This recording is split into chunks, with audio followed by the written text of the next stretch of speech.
Hey, everybody, welcome to another exciting episode of Javier in the Air. That's right, in the air, not on the air, in case you've been watching something else. So, for those of you who've never been here before, welcome. Welcome to my show, my little part of the internet. For those of you who've been here before, welcome back. So, another exciting episode for us.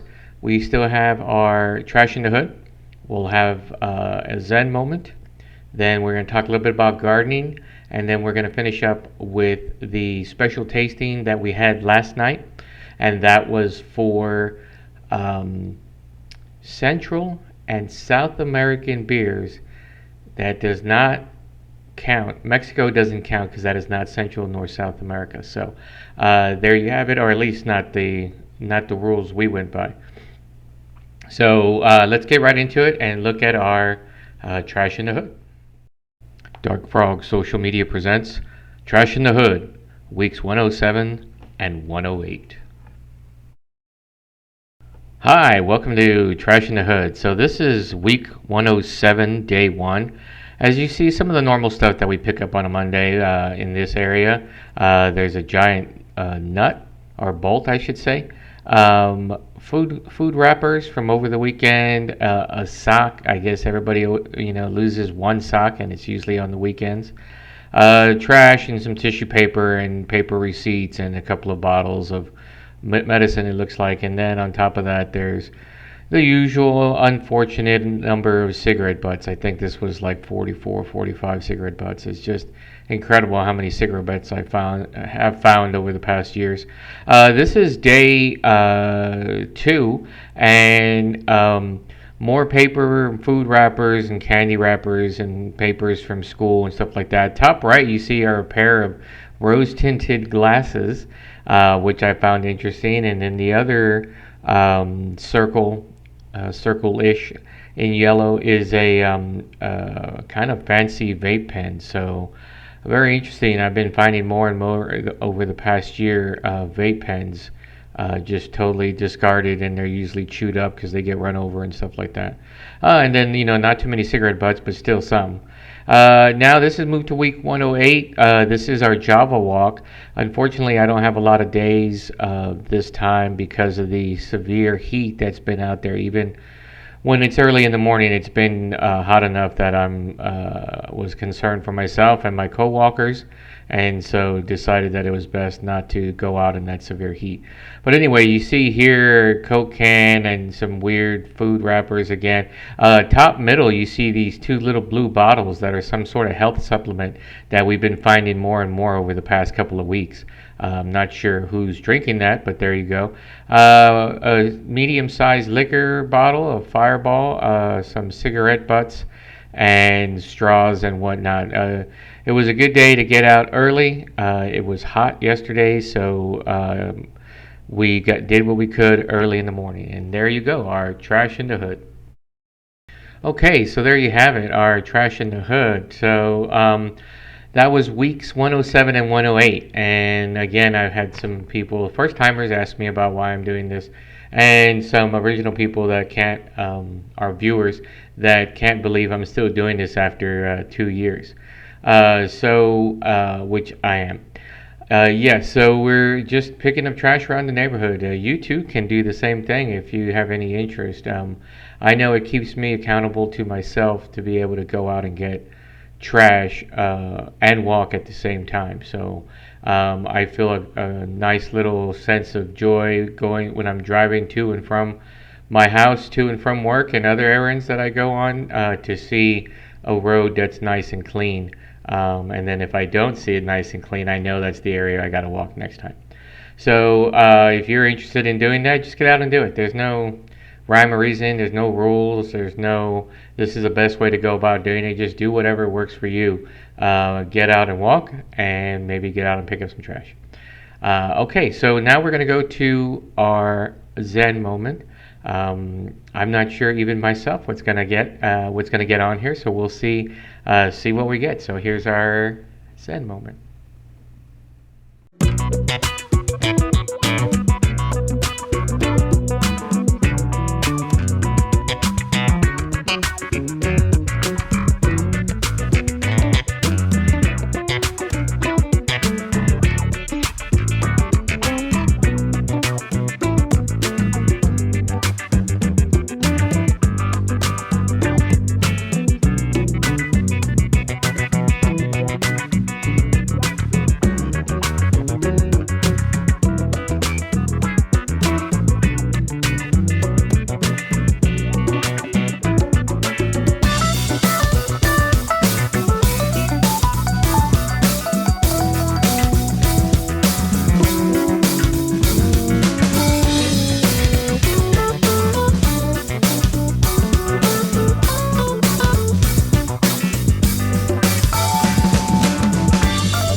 And there we go, your Zen moment for the week. A little space funk.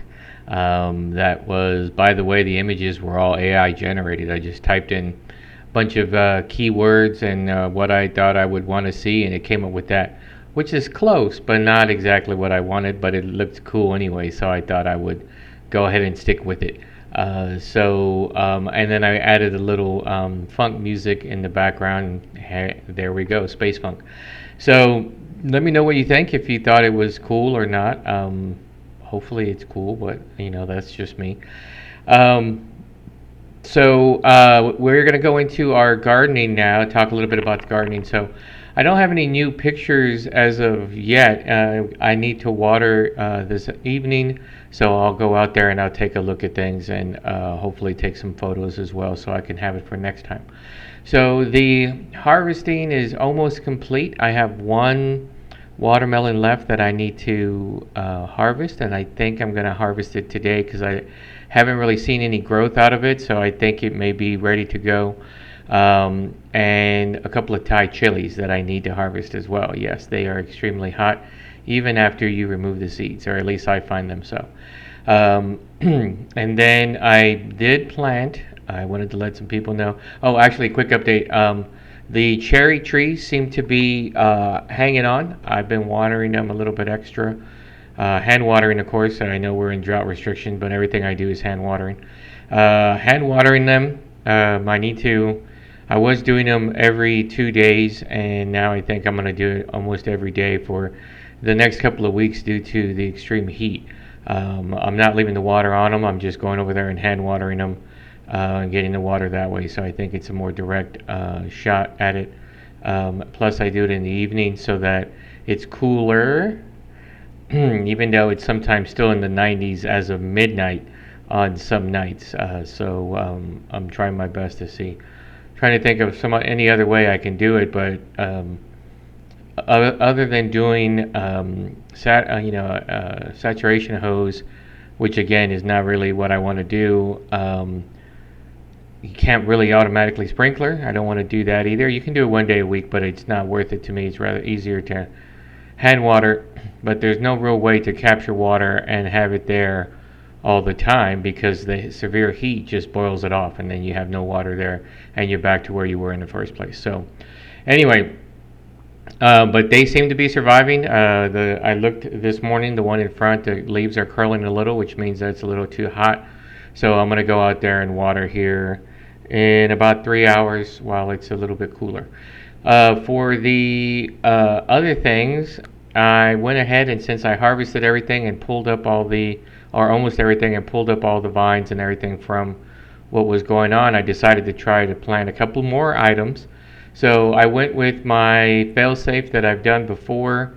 Not really a fail-safe because I haven't been able to grow it every time. But I went with the kuka melons, also known as mouse melons, also known as mini gherkins. So you can take a look and see online, and when I have something of growth, I'll let you know as well. But they look like miniature watermelons. They get no bigger than this. The rind is edible, just like a regular watermelon. The rind is edible, but no one eats it. Edible. They're supposed to be good in salads. I was just popping them, the few that I did harvest at one time, and it's a cross between taste-wise like a cucumber and like the rind of a watermelon. So I don't know how else to explain it. Maybe I'll have some on the next time, and then I can have a better explanation. And then I went with something called jelly melon. So I believe they have another name across the world, but I don't know. I can't think of it off the top of my head. But it's a greenish, dark greenish, yellow fruit that's about that big, and it has little knobbly parts on the outside on the rind itself. When you cut into it, it looks like it's like lime jello with seeds in it. I don't know what it's supposed to taste like, or I know what it's supposed to taste like. I've never tasted one. Supposedly, it's supposed to be a combination of like banana and apple, but I'm not sure. Maybe pear, but we'll find out hopefully if things go well and they grow. So those are the only new things that I planted right now. I'm still trying to get my grapevine um, to a reasonable spot. I couldn't find all the PVC um, attachments that I wanted, so I'm rethinking of how I'm gonna actually get it to work. So I'll take a look and see how that goes, and I'll keep you posted on that as well.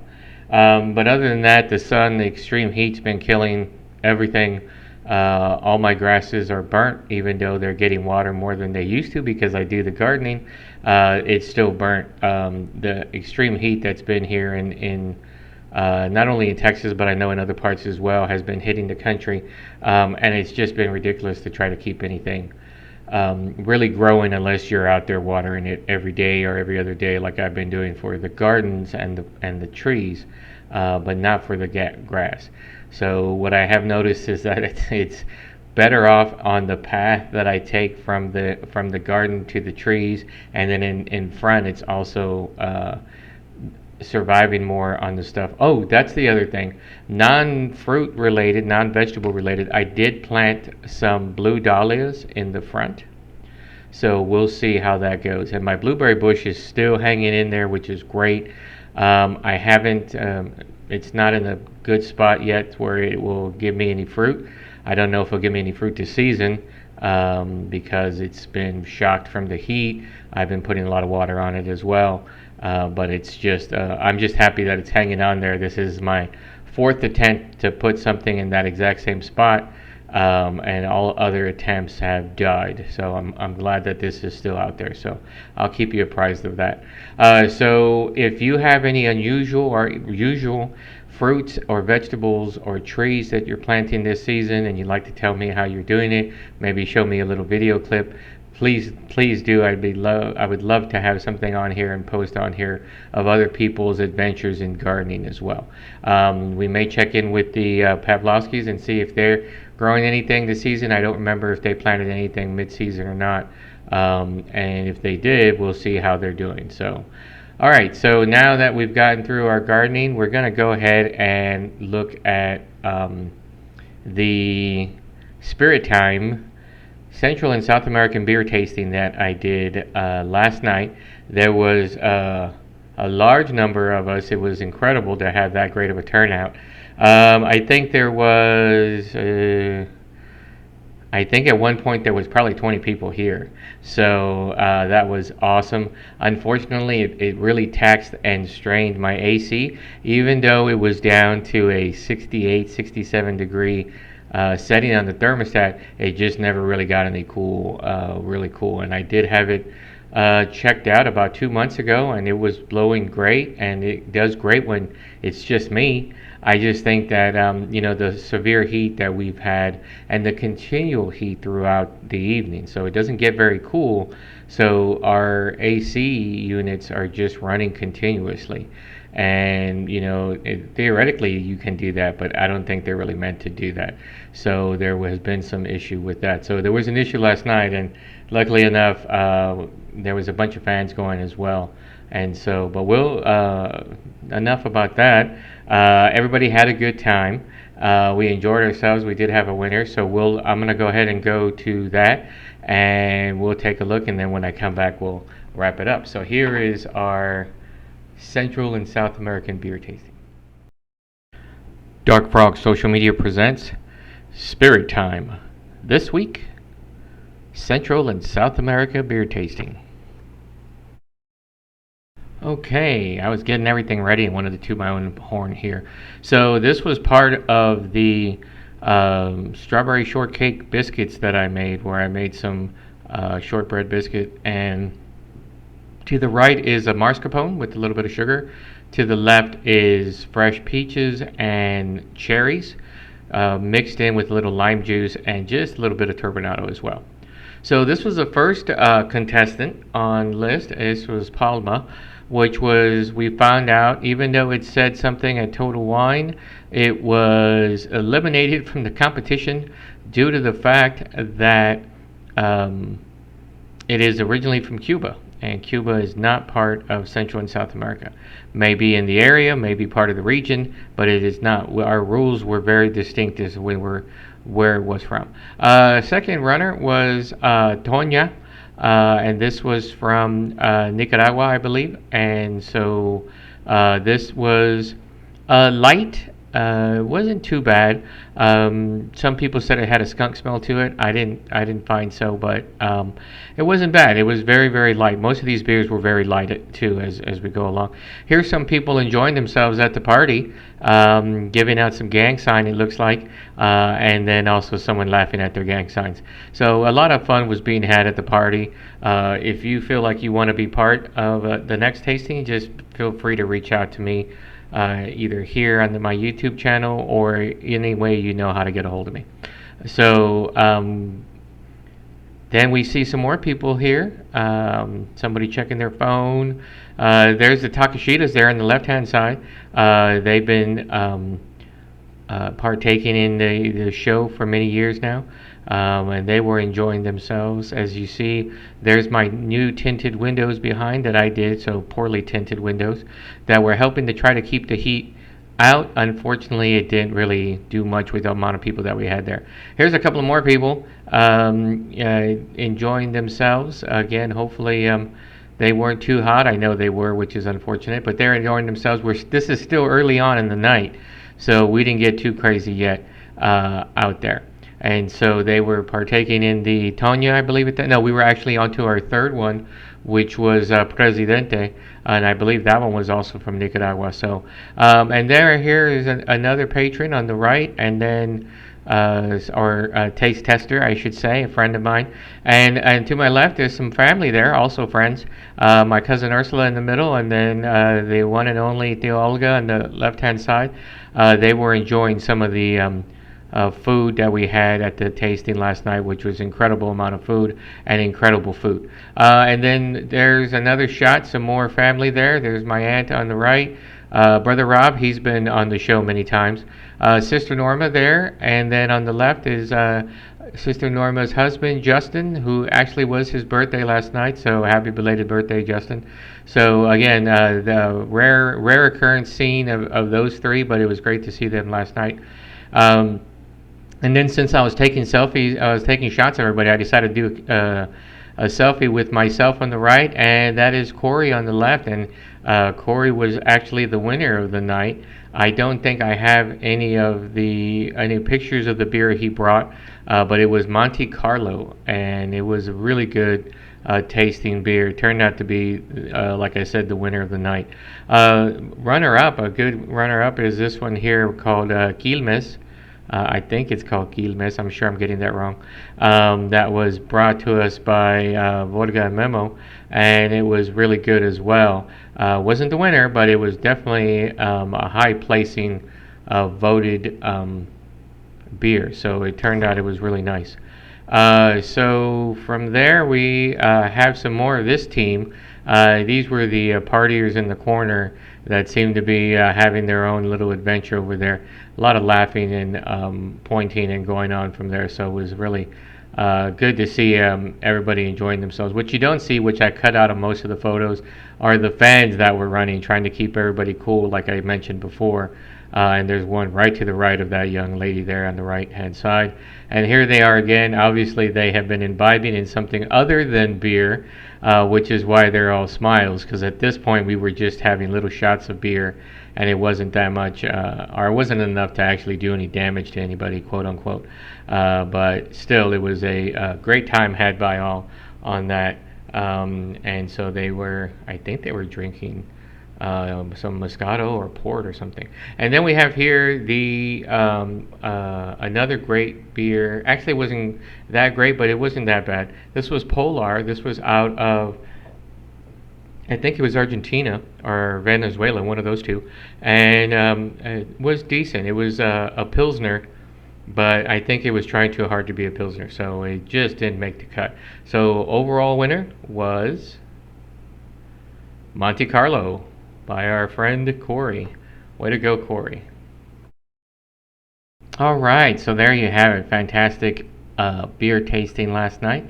For those of you who may not know, since I moved into this house almost 10 years ago now, I'll be 10 years next month, I have been trying to be more social, and ergo meaning having more social events here. So I started out by trying to have some poker games, which still happens every now and then, but it's not a big a draw as the tasting parties.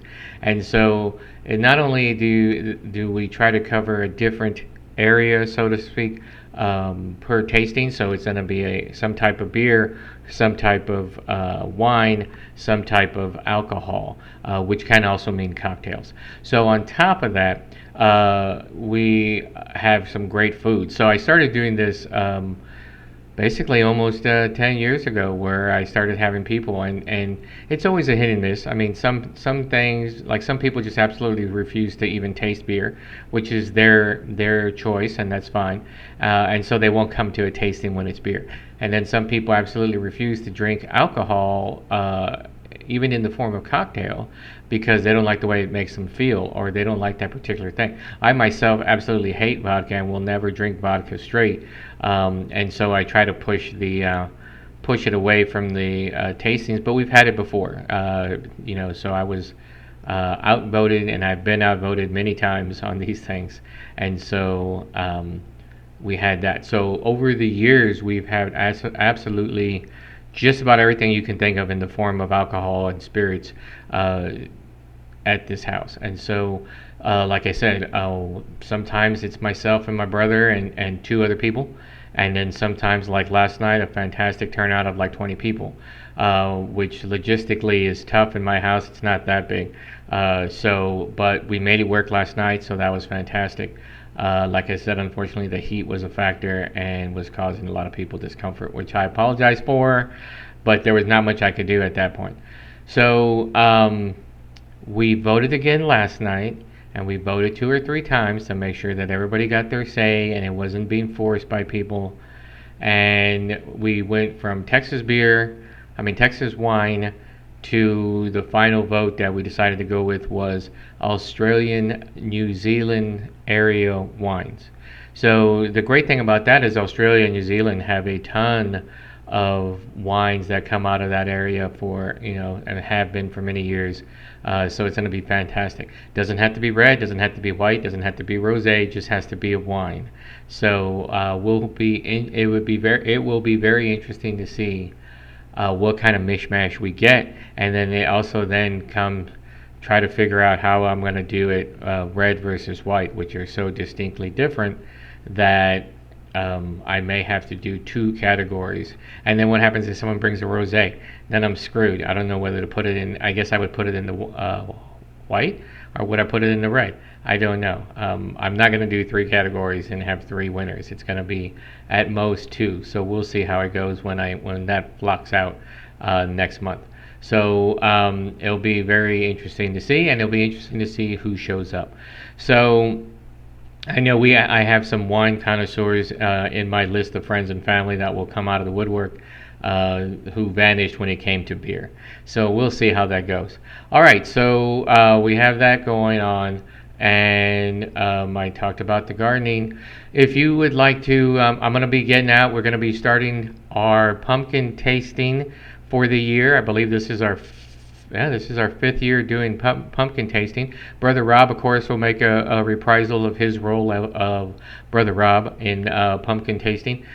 We may have some new faces as well that will join us, and I think we're going to do this over the span of a couple months. So we're either going to do one final show that's going to be the entire show of all the tastings for pumpkin beer that we do, or we might do snippets per episode so that you can see the whole thing. I think I might just do one big one, because I think that'll be an extra special episode, and it will just be all about pumpkin and beer. We may even have some pumpkin spice. We may even have some other things that have to do with pumpkin. So we'll see. I'm working it together with Brother Rob, so we'll see what happens.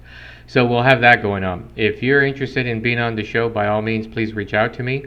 If you're interested in the tasting, reach out. If you have something passionate that you would like to talk about, no politics or religion, then feel free to reach out to me, and I'll have you on the show. If you'd like to be a co-host, I would also be interested in hearing from you. We can set up my studio so that we can have 2 cameras going, and we can set up something, and we can co-host the show for that episode. So just let me know. All right, so I hope you're trying to stay as cool as possible on this horrible, heat-filled adventure that we call summer here in Texas and anywhere else that you are. So have a good rest of your day, have a good week, and a good following week, and I'll see y'all again in 2 weeks. So thanks a lot, everybody.